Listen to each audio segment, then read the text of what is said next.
Olá pessoal, boa tarde. Nesta sexta tarde de sexta-feira, vamos dar início aqui mais um podcast do nosso 10 Minutos Prévio. E hoje eu tenho aqui a honra de receber no nosso podcast uma mulher que transformou sua vida através da educação, da advocacia. Uma mulher que tem uma história incrível para compartilhar aqui conosco. Ela que é especialista em direito previdenciário rural e, e vem contar aqui a sua história de fé, de coragem e de dedicação. Com vocês, doutora Conceição Melo. Muito boa tarde, doutor Brúzio. Muito obrigada por compartilhar com sua audiência comigo. É um prazer enorme estar aqui compartilhando essa história que muito inspira. É uma honra estar aqui com o senhor hoje. É isso aí, pessoal. Acredito que muitos de vocês já conhecem ela pelas mídias sociais, né? Ela já participa de grandes eventos aqui no Piauí. Eu não sei se participa de eventos fora do Piauí, mas eu já vi muito, já participa do Summit também, né? Summit Prev. Advogadas de Ouro já participou, já teve o evento, não é isso? Sim, já teve, Nova Era. Pronto. E, e alguns podcasts também que ela vem contando a sua história. A gente já tem ela como uma referência aqui no direito previdenciário, tanto no direito previdenciário, como uma referência também de vida, de mudança de vida. Certo? A história dela é bem inspiradora. Espero que vocês aproveitem bastante o que ela vai contar aqui pra gente. Que vocês se inspirem também, principalmente vocês jovens advogados, vocês estudantes de direito e também os advogados aí veteranos. Certo? Doutora Conceição, conta pra gente um pouco como que se deu essa sua caminhada para a advocacia. Doutor Brúzio, eu costumo dizer que a minha caminhada ela foi improvável. Quando eu vim para Teresina, aos 13 anos de idade, eu sou oriunda de uma localidade chamada Centro do Rochedo, zona rural, município de Miguel Alves. Lá, vida difícil, vida de lavoura, meus pais lavradores, minha mãe também, quebrava coco babaçu. A minha irmã mais velha já morava aqui em Teresina, trabalhava como doméstica, e quando eu tinha 13 anos, ela me arrumou meu primeiro emprego. E ela perguntou se eu queria vir, eu vim. Trabalhei dos 13 anos aos 19 em casa de família, como empregada doméstica. Coincidência ou não, as casas pelas quais eu passei, todos eram advogados. E eu vi aquela condição de vida boa, vi os filhos dos patrões estudando, via uma condição de vida melhor do que aquela minha. E ali, de certa forma, querendo ou não, me inspirou e me causou esse desejo de estudar. Quando eu cheguei aqui, em Teresina, pelos 13 anos de idade, eu tinha a quarta série. E aí eu comecei, como diz o caboclo, a perrear minha patroa para estudar. E é certo que ela me matriculou aqui no EFortes, na escola aqui em Teresina. Concluí o ensino fundamental pelo EJA. Depois fui para o médio, também pelo EJA, só que um pouco já diferente. Eu pegava o módulo, material, estudava em casa e ia fazer as provas. E nesse percurso todo eu engravidei. Tive meu primeiro filho. Dificultou um pouco mais a conclusão desses estudos, mas deu certo. Já quando no início na minha segunda gravidez, foi quando eu decidi ir para a faculdade. Nem decidi, foi uma vizinha minha que disse, sei, essa mulher, tu tão bonita, tão nova, tu já tá buchuda de novo, minha irmã. Eu digo, pois é. E tu não vai estudar, não? Eu disse, pois é, eu já terminei o ensino médio. E ela, e por que tu não faz faculdade? E, de certa forma, eu achava até distante. Eu digo, faculdade? É. E aí, eu digo a verdade, me matriculei, doutor, no vestibular do Uninova FAP, peguei a nota do Enem, certo que deu certo. A turma era 60 alunos, eu fui aluna número 60. Quando eu cheguei na faculdade, começaram, que a faculdade é difícil, que o curso é difícil, precisa ter padrinho, precisa ter família, precisa ter nome. E que nome era que eu tinha, doutor? Nem Conceição eu era ainda, eu tinha um apelido de Lucinha.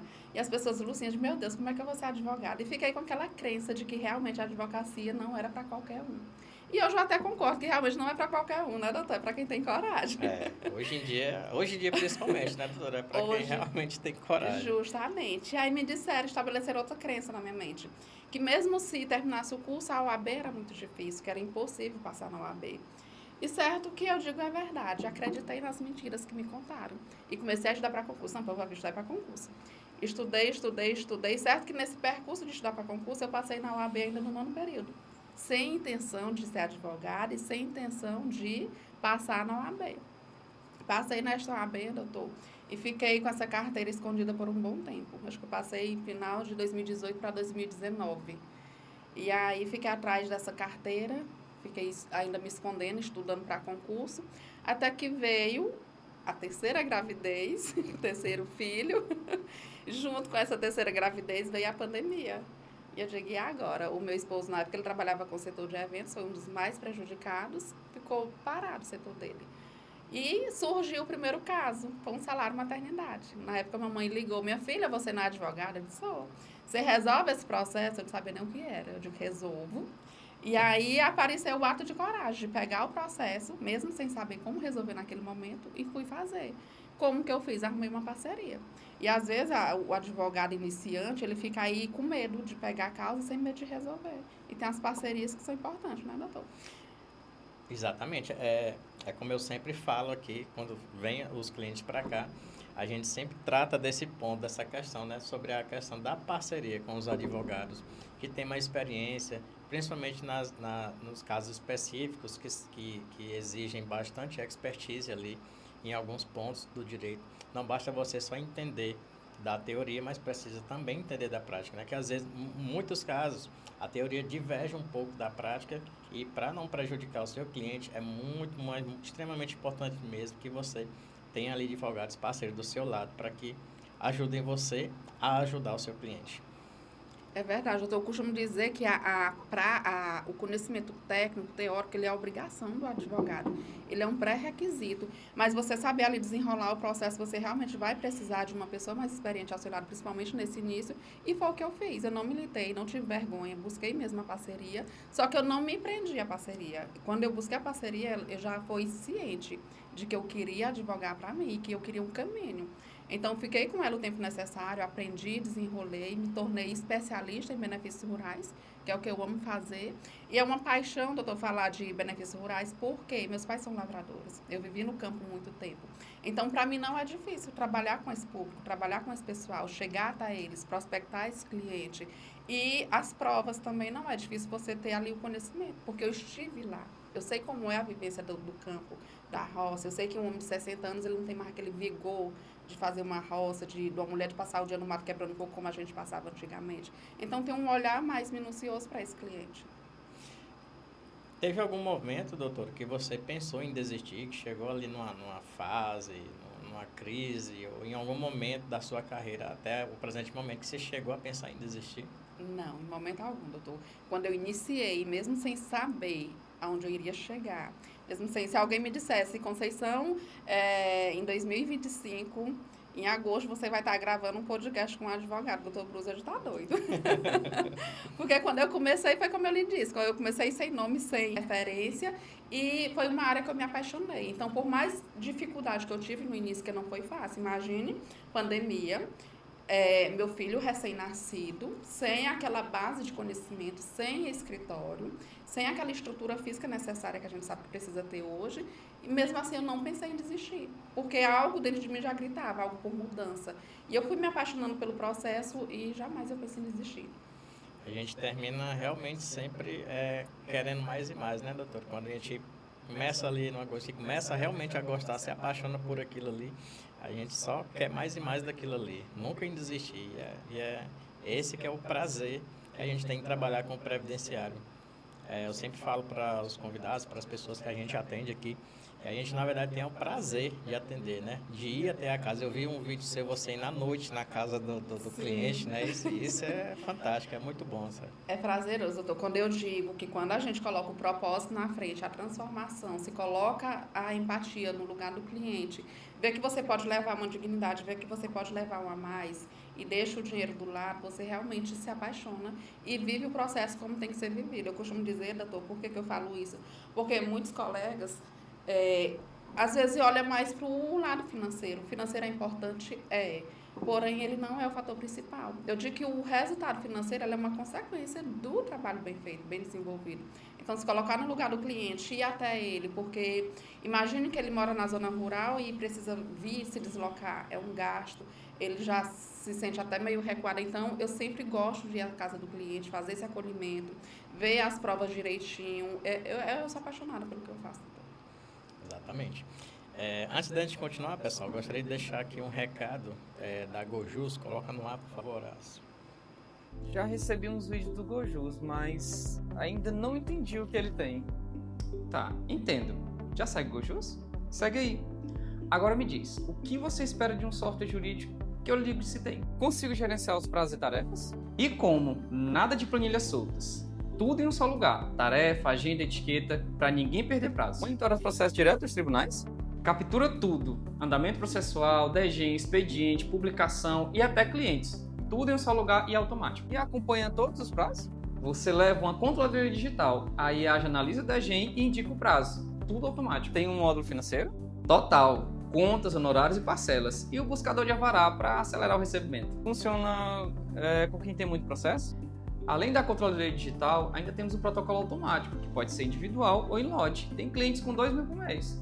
E o valor disso tudo? Se duvidar, muito mais barato do que aquele estagiário que vive te dando dor de cabeça. É isso aí, pessoal. Falamos aqui um pouquinho da Gojus, que é o sistema de controle de escritório de advocacia, não só de escritório de advocacia, mas da advocacia também. É um sistema que controla todo o seu financeiro, do seu escritório, todos os seus funcionários, seus clientes, datas de aniversário dos seus clientes, que muita gente deixa de parabenizar os seus clientes por falta de aviso, né? Por falta de controle dos seus dados. Controla seus processos, seus prazos processuais. Você nunca mais vai perder um prazo processual. Eu sei que muita gente tem poucos processos, mas também muita gente tem muitos processos e o controle tem que ser bastante rigoroso, principalmente nessa questão de prazos processuais. E estava falando aqui com a doutora Conceição a respeito do Gojus. Ela me falou que vai fazer essa migração do escritório dela já para o Gojus, né, doutora? Você estava falando das vantagens, é um caso a se pensar. Doutor Aloysio, se estiver assistindo aqui a gente, já entre em contato com a doutora Conceição Melo. Passe uma aula do que é o Gojus para ela, com certeza ela vai mudar. E, para voltar aqui, pessoal, hoje em dia, doutora, assim, você sendo uma referência para muitos advogados, para muitos estudantes, que com certeza você sabe dessa importância que você é hoje, do que a sua história é hoje, para tanta gente, né? Como é que você enxerga esse papel de inspiração? Como é que você leva na sua vida esse papel de inspiração que você é para essa gente? Eu enxergo, doutor, primeiramente com muita felicidade, gratidão e com muita responsabilidade, porque estar aqui desse lado é um ato de responsabilidade, é um ato de coragem, é poder inspirar não só advogados, mas o senhor acredita, doutor, que pessoas de outros ramos vêm conversar comigo, porque se inspiram na história, na questão da coragem, porque muitas delas se sentem presas ao medo, o medo de começar, o medo de... aquela vontade de querer ter tudo pronto para iniciar. E o que é que a mensagem que eu costumo dizer, você não precisa ter tudo pronto para começar.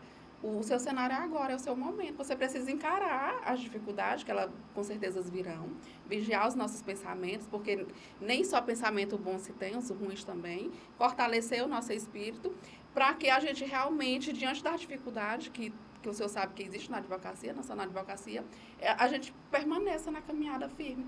Então, tá aqui, isso é inspiração para mim, primeiro é gratidão a Deus, a vocês que se inspiram em mim, essa responsabilidade que eu a cada dia trabalho com mais responsabilidade, com mais ética, levando realmente o resultado esperado para o cliente, e é gratidão, doutor.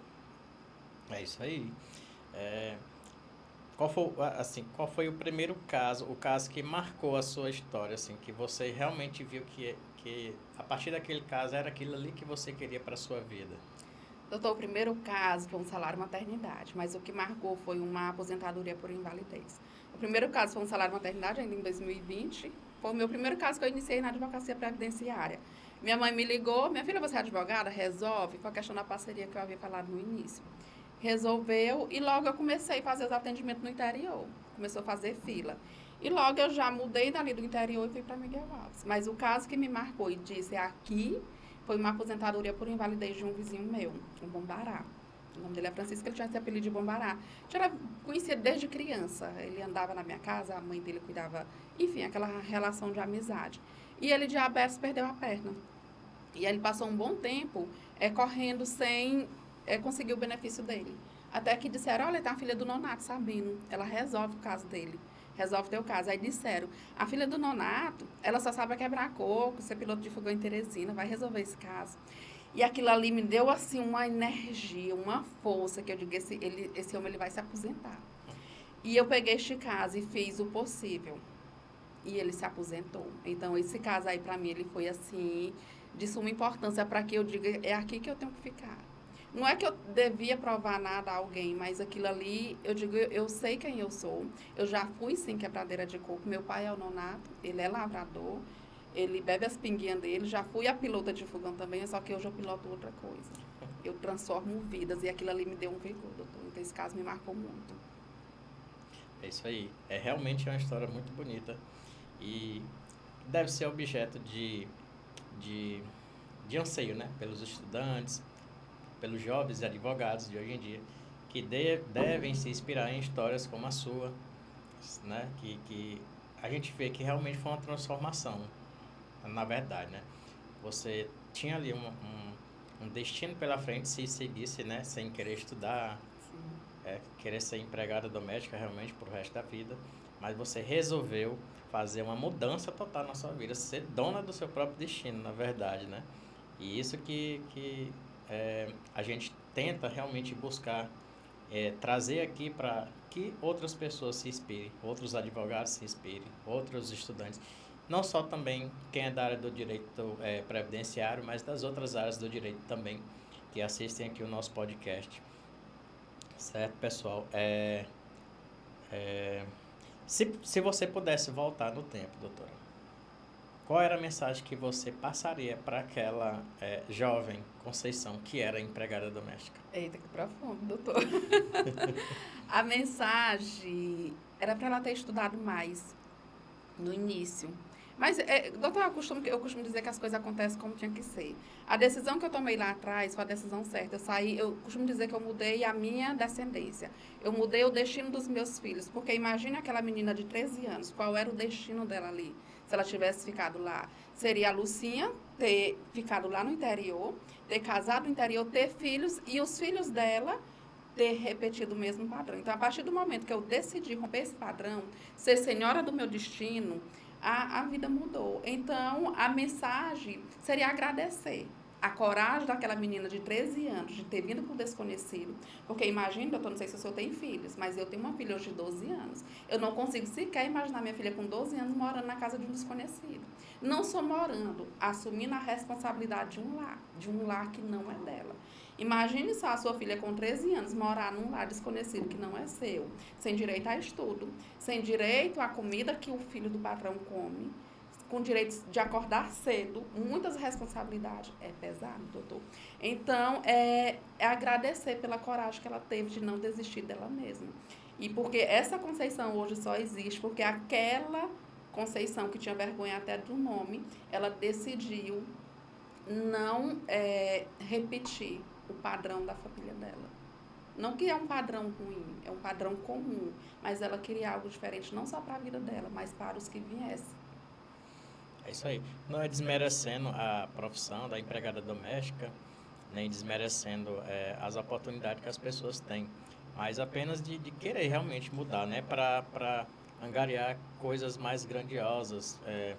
Eu sempre cito uma frase que diz que você não deve se sentir bem na pobreza, né? Você não deve se acostumar com uma casa ruim, com uma cama ruim, com uma comida ruim. Isso não é gratificante, não é benéfico assim para o espírito humano. Sempre você deve buscar realmente evoluir na vida. Até porque é isso que a gente faz aqui na Terra. É para isso que a gente veio. Foi para sempre dar um passo acima, né? Um passo para frente. Exatamente. Sempre tem que haver equilíbrio em tudo. Você não pode ser ganancioso demais, mas também não pode ser humilde demais a ponto de não querer nada da vida. Não é isso, doutora? Justamente. É bíblico você vinde viver em abundância, né? Então, eu busquei essa abundância, eu busquei essa prosperidade e eu decidi assumir o controle da minha vida, ser capitã do meu destino e viver essa prosperidade, acessar. Porque a gente não é filho do dono do ouro e da prata. Se nós somos donos, somos o quê? Herdeiros. Filhos, né? Isso. Somos herdeiros dele. Então, acessar isso. Né, doutor? Exatamente. Nosso tempo já está aqui um pouco corrido.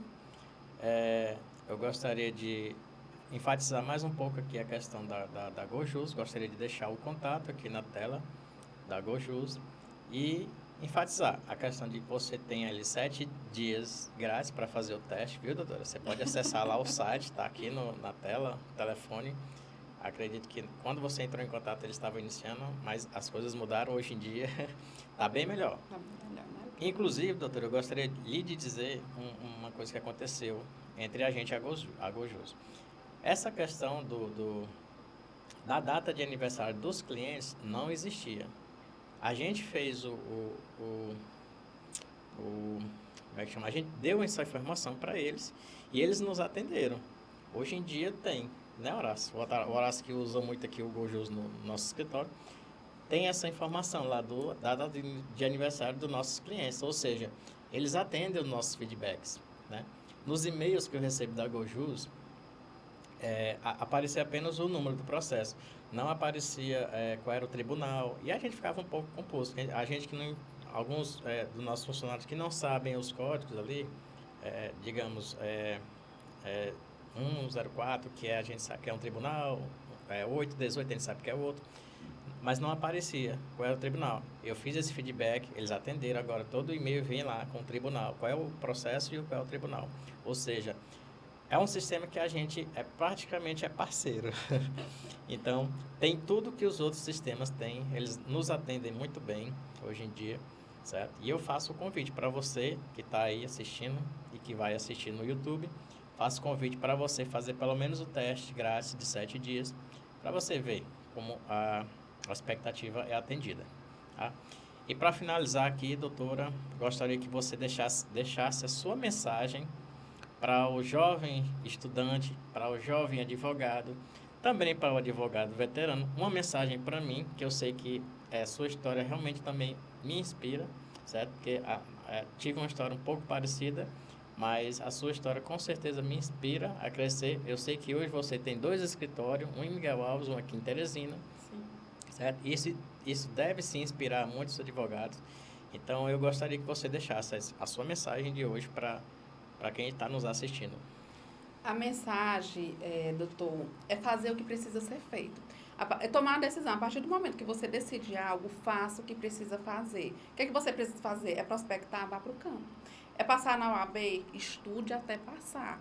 É montar um escritório, focar naquilo ali e não desistir. Por quê? Porque, como eu falei no início, os pensamentos ruins, ele vem. Então, todos os dias, coloque guardas à porta da sua mente para quê? Para vigiar os seus pensamentos. Porque se viesse só os bons, seria ótimo, mas o ruim vem. E quando o ruim vier, você precisa estar fortalecido no seu propósito. Então, não desista de você, seja a capitã do seu destino, mude a sua história. Doutor, tudo que nós precisamos já está em nós. Nós só precisamos acessar com coragem, com conhecimento. E não se limitar somente ao conhecimento técnico, porque a verdadeira mudança veio quando eu comecei a imergir no autoconhecimento. Quando eu me autoconheci, imergi, vivi essa transformação, foi que, de fato, eu vim ter resultados palpáveis. Então, acesse os outros ambientes, se conecte com novas pessoas, saia ali do seu ciclo, se conecte com novos ambientes, novas pessoas, faça novas conexões, que o resultado virá. Eu costumo dizer, doutor, que é 5 pilares: ambiente, mentalidade, pessoas e execução, por último, o resultado. As pessoas querem primeiro o resultado. Muito bem.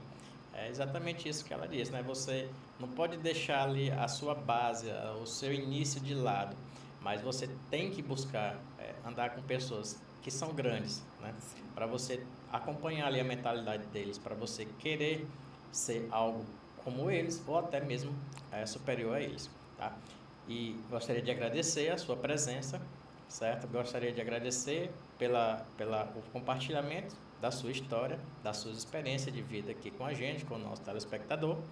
E muito obrigado. E gostaria de parabenizar você e lhe presentear aqui com essa lembrancinha aqui do nosso podcast. Eu que agradeço certo? pelo convite. Muito obrigada pela caneca. É a segunda caneca que eu ganho de podcast. Pronto. Pois então já estamos ficando conhecidos na área. Sim, Pois é isso, pessoal. Muito obrigado pela audiência, pela participação de vocês e até o próximo episódio. Até mais.